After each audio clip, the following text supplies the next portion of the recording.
La cigale et la fourmi. La cigale, ayant chanté tout l'été, se trouva fort dépourvue quand la bise fut venue. Pas un seul petit morceau de mouche ou de vermisseau. Elle alla crier famine chez la fourmi sa voisine, la priant de lui prêter quelques grains pour subsister jusqu'à la saison nouvelle.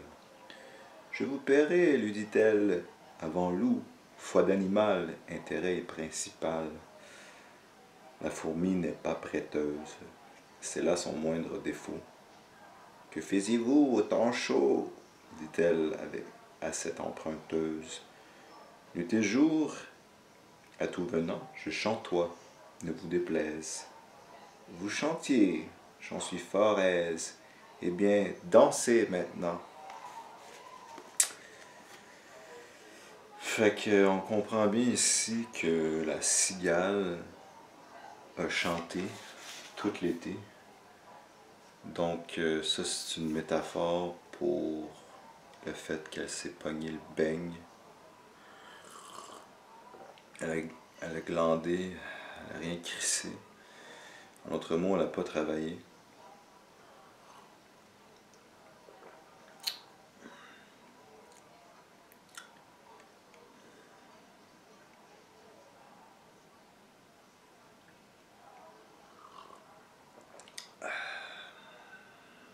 La cigale ayant chanté tout l'été se trouva fort dépourvue quand la bise fut venue.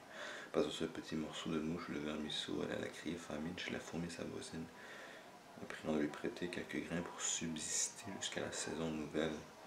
Je vous paierai, lui dit-elle, avant loup, foi d'animal, intérêt principal. La fourmi n'est pas prêteuse, c'est là son moindre défaut.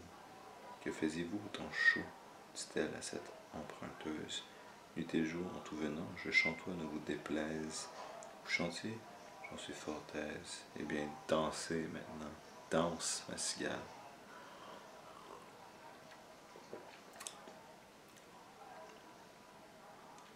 La fourmi n'est pas prêteuse.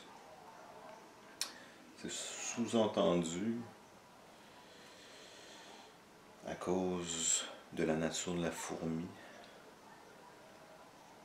que la fourmi travaillait au lieu de chanter comme la cigale. Et quand la bise fut venue, ben la cigale elle avait pas, elle avait rien mis de côté. Donc elle n'a pas travaillé, elle n'a rien mis de côté, elle a juste chanté. Ça me fait penser à grand parleur, petit faiseur.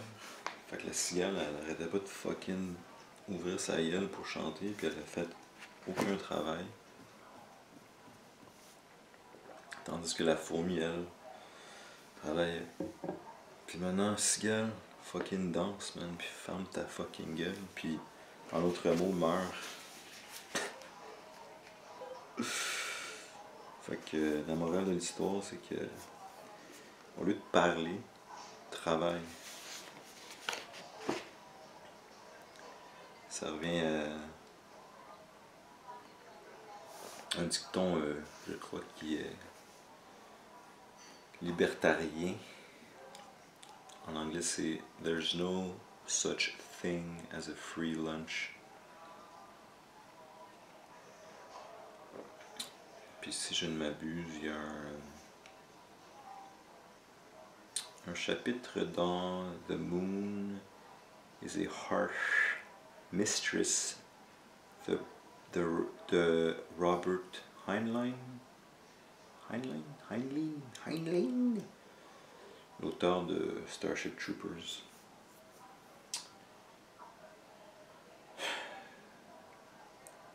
Fait que c'est important de travailler.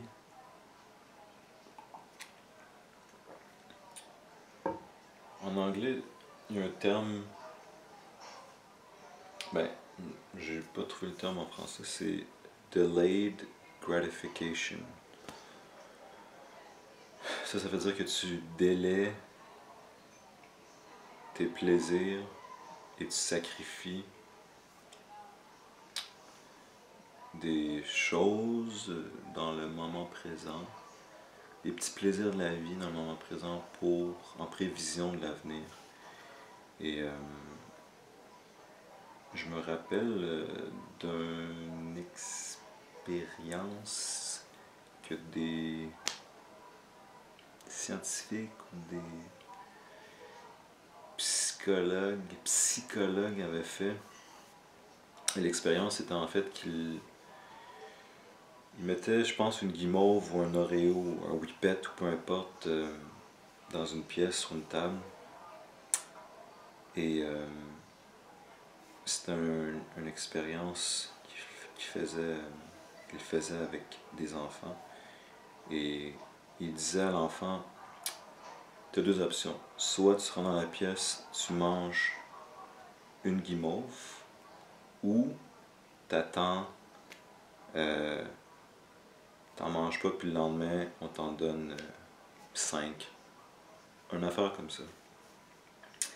Et les jeunes qui ont tout de suite pris la guimauve,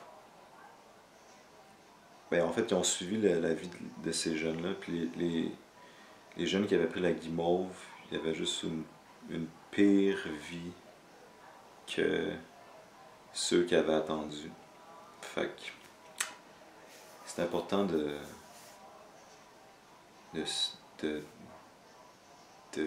delay.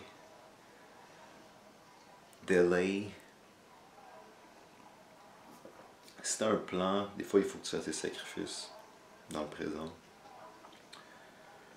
pour accomplir tes buts, tes projets futurs.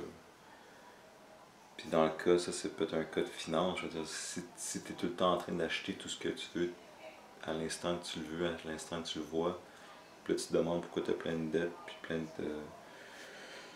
de dettes avec tes cartes de crédit, ben c'est peut-être parce que tu devrais attendre.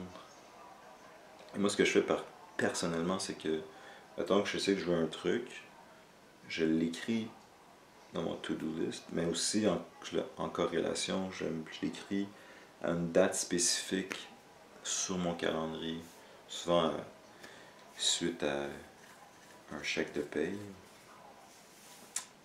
Et ça me permet aussi de voir si je le veux, si cet objet-là, je le veux encore. Fait que ça c'est un petit conseil de vie, tu sais, de pas d'attendre et voir si on veut vraiment l'objet en question. Fait que c'est ça. C'est important de travailler aussi. Ce que j'entends, moi, c'est que c'est important de travailler. C'est important de fermer sa gueule. Mais surtout quand... C'est comme... Si tu veux faire quelque chose, puis tu le dis à tout le monde, ah ouais, je vais faire ça, je vais faire ça, je vais faire ça, je vais faire ça. Je conseille pas de le faire. Je trouve que c'est mieux de le garder pour soi. Ou de le partager peut-être avec ses vraiment meilleurs amis. Ou ta mère, ou quelque chose comme ça. Donc moi ça m'arrive de parler de mes projets, mais j'aime ça accomplir mes projets avant d'en parler. Et j'ai peut-être 2 amis réellement à qui je dis vraiment les projets que j'ai pas encore entamés. Sinon psychologiquement ça fait que c'est comme si vu que t'en parles tellement, c'est comme si le projet était déjà accompli quand c'est vraiment pas le cas. Donc c'est ça. Fait que ça c'était la cicale de la fourmi.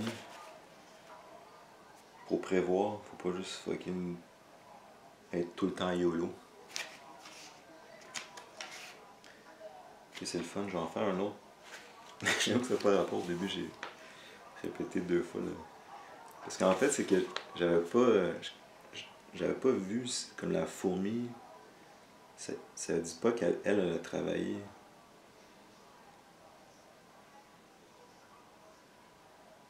Attends, je vais relire une dernière fois pour voir si la fourmi travaille. La cigale ayant chanté tout l'été se trouva fort dépourvue quand la bise fut venue. Pas un seul petit morceau de mouche ou de vermisseau. Elle alla crier famine chez la fourmi sa voisine, la priant de lui prêter quelques grains pour subsister jusqu'à la saison nouvelle. Je vous paierai, lui dit-elle, avant loup le mois d'août. Foi d'animal, intérêt est principal. La fourmi n'est pas prêteuse. C'est là son moindre défaut. Que faisiez-vous au temps chaud? Dit-elle à cette emprunteuse. Nuit et jour, à tout venant, je chantoie, ne vous déplaise. Vous chantiez, j'en suis fort aise. Eh bien, dansez maintenant. Danse, bro. Ouais, je pense que c'est juste que, comme je disais, dans le fond, j'ai freestylé, mais dans la nature de la fourmi, de par la nature de la fourmi, c'est sous-entendu que la fourmi a travaillé.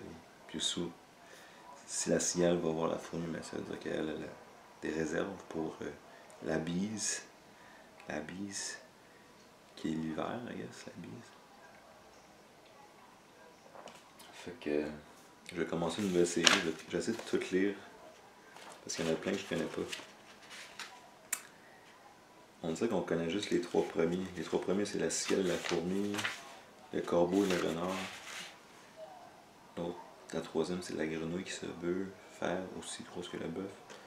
Le quatrième, c'est les deux mulets. Mulets, je connais pas, je connais pas. Après ça, c'est le loup et le chien. Après ça, c'est la génisse, la chèvre. La brebis en société avec le lion.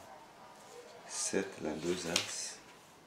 C'est comme... Ok, je vais faire une belle série où je vais essayer de donner des conseils de vie puis faire une analyse littéraire de ces poèmes, de ces fables. Des fables. Des fables. Fait que je vais essayer de vous divertir aussi.